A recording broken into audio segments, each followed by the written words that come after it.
ଶୀତ ହଉ କି ବର୍ଷା ଥଣ୍ଡା ପାଗରେ ଆମକୁ ଅଣ୍ଡା ସହିତ ରୁଟି ନାନ୍ ପରଠା ଏସବୁ ଖାଇବା ପାଇଁ ଭଲ ଲାଗେ।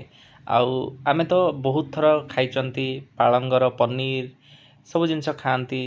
ଚିକେନ୍ ପାଲକ ପନିର ସବୁ ଖାଇଛନ୍ତି ପାଳଙ୍ଗର, କିନ୍ତୁ ଅଣ୍ଡା ଏଇ ତ ପ୍ରଥମ ଥର ମୁଁ ଆପଣମାନଙ୍କ ପାଇଁ ନେଇ ଆସିଛି ଅଣ୍ଡାର ରେସିପି ପାଳଙ୍ଗ ଅଣ୍ଡା।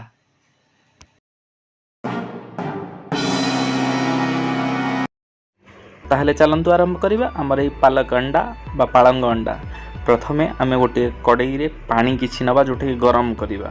ଗ୍ୟାସ୍ ଲଗେଇକି କଡ଼େଇରେ ପାଣି ନେବା, ବହୁତ ମାତ୍ରାରେ ପାଣି ନେବା, ମାନେ ଆପଣ ଯେତିକି କ୍ୱାଣ୍ଟିଟି କରୁଛନ୍ତି ସେତିକି ହିସାବରେ ପାଣି ନିଅନ୍ତୁ। ପାଣି ପୁରା ଭଲସେ ଗରମ ହେବ।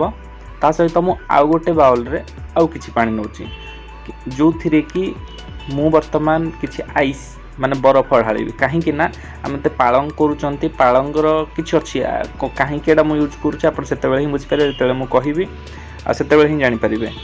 ଯେତେବେଳେ ମାନେ ପାଣି ଗରମ ହେଇଯିବ ସେତେବେଳେ ମୁଁ ସେଥିରେ କିଛି ଚିନି ଆଡ଼୍ କରିବି। କ'ଣ ପାଇଁ ନା ପାଳଙ୍ଗର କଲର୍ ଆଉ ତା'ର ଟେଷ୍ଟ କୌଣସି ଜିନିଷ ବଦଳିବନି। ଆଉ ସେଥିରେ ବର୍ତ୍ତମାନ ମୁଁ ଧୋଇକି ରଖିଥିବା ପାଳଙ୍ଗକୁ ଦେଲି। ମୁଁ ଜମା ବି କଟ୍ କରିନି, କାରଣ ୟାକୁ ଗ୍ରାଇଣ୍ଡିଙ୍ଗ କରିବାକୁ ଅଛି ଆଗକୁ, ତେଣୁ ମୁଁ ଜମା ବି କଟ୍ କରିଲିନି। ୟାକୁ ଗରମରେ ପୁରା ସିଝିବା ପାଇଁ ଦେଲି। ଆଉ ସେଥିରେ କିଛି ଧନିଆ ପତ୍ର ପକାଇଲି, ଲଙ୍କା ଗୋଟେ ବି ଦେଇଛି। ଆପଣଙ୍କ ହିସାବରେ ଆପଣ ଦେବେ, କାରଣ ୟା ସହିତ ସେ ମିକ୍ସ ହେଇକି ରହିବ। ଦେଖନ୍ତୁ ଚିନି ପଡ଼ିଥିଲା ଗରମ ପାଣିରେ, ପାଳଙ୍ଗର କୌଣସି କଲର୍ ଚେଞ୍ଜ ହେଇନି, ଆପଣମାନେ ସବୁ ଦେଖିପାରୁଥିବେ।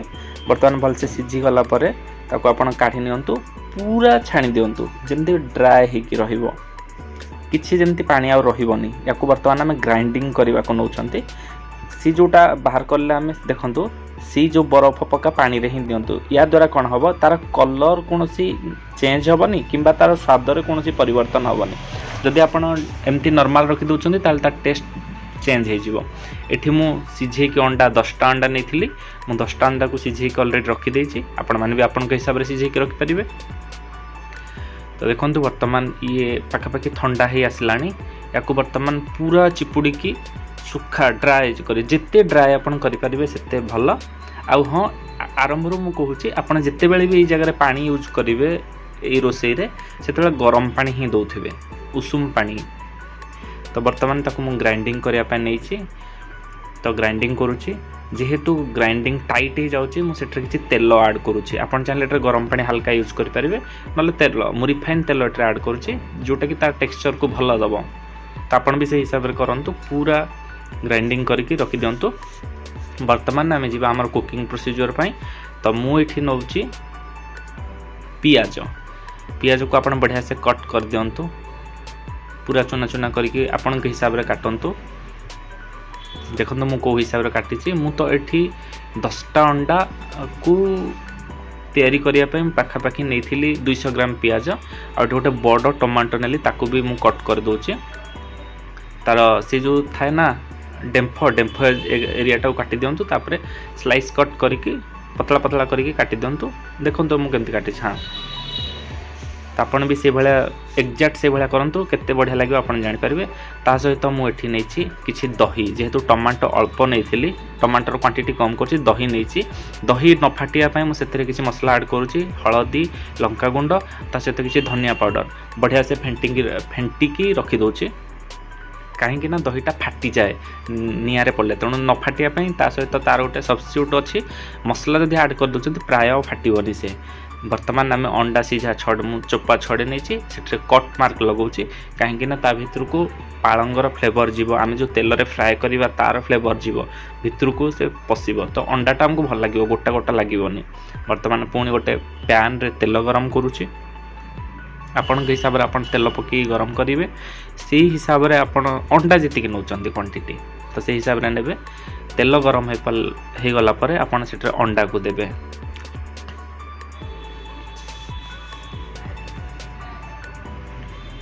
ଦେଖନ୍ତୁ ମୁଁ ଯେମିତି ଫ୍ରାଏ କରୁଛି, ଆପଣ ବି ସେମିତି ଫ୍ରାଏ କରନ୍ତୁ। ଧୀରେ ଧୀରେ ସବୁ ରେଡ଼ି ହେଇ ଆସିବ।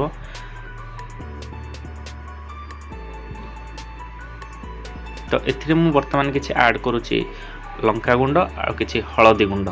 तो कहीं ऐड करछि बर्तमान देखो पूरा निया लगी आपन ट्राए एमती निया लगे ट्राए करंतु आपन नॉर्मल हिसाब से भाजନ୍ତୁ कारण सी जो मसलार फ्लेवरटा टिके भितर को जीव हळदी लंकार जो टेक्सचरटा तेल रे जो आम कट मार्क लगे ता भितर को से जाउछि देखो केते सुंदर देखा आपण भी सेमती ट्राए करंतु आपनकर भी निश्चित सुंदर देखा बर्तमान आम प्रोसीजर आरंभ करवा। मु सोरिष तेल नेली 200 पखापाखि 200 ग्राम सोरिष तेल मु गोटे बाउल रे नेकी गरम करछि पूरा गरम हो गला परे जीरा आ गोटा मसला आमर जेतिक अछि मु सब गोटा मसला देछि ता सहित सुखिला लंका भी ऐड करिछि तेजपत्र ऐड करछि गुजराती करछि तो से तक ऐड करला परे संगे संगे आमे सेटरे पके दोछु आम कटा जाइथिबा पियाज को पकेइले ताको बढ़िया से फ्राई करिवे तार जो बास्ना आसीबो आपन भी फील करि परिवे खाइबाटा आगु को कोन हे परिबो। तो बढ़िया से ताको जेतेबेला आमे भाजीबा रेड रेड माने तेल जेतेबेले पूरा सुखी जीवो ड्राई हे जीवो मतलब पियाज जेतेबेले ड्राई हे आसीबो रेडी से आसीबो सेथिरे आमे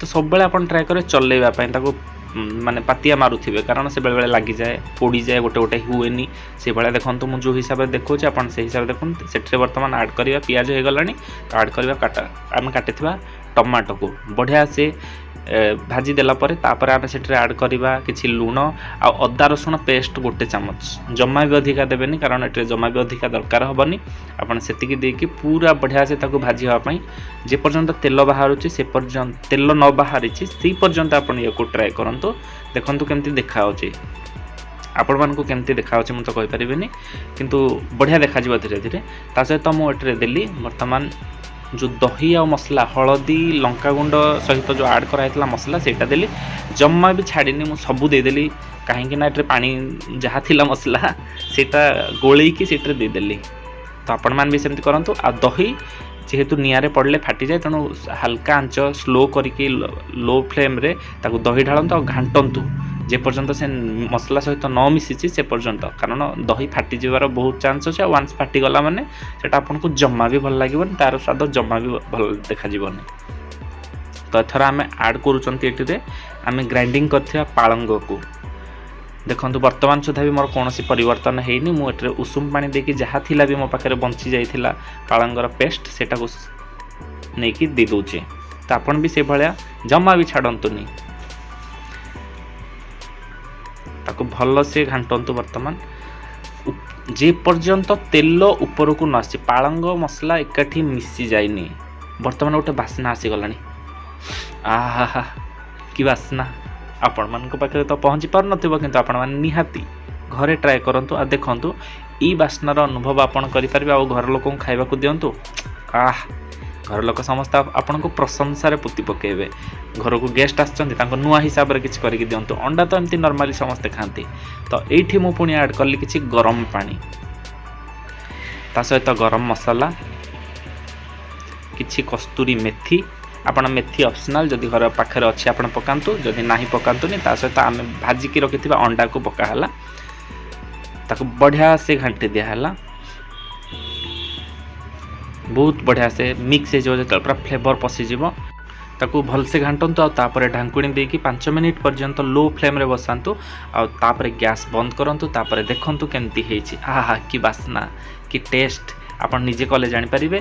तो जदि मोर ए रेसिपीटी आपण मानकु भल लागिछि लाइक शेयर कमेंट करिवे आ मो चैनल रे जदि नुआ अछंती कि सब्सक्राइब करनांती प्लीज सब्सक्राइब करनेबे।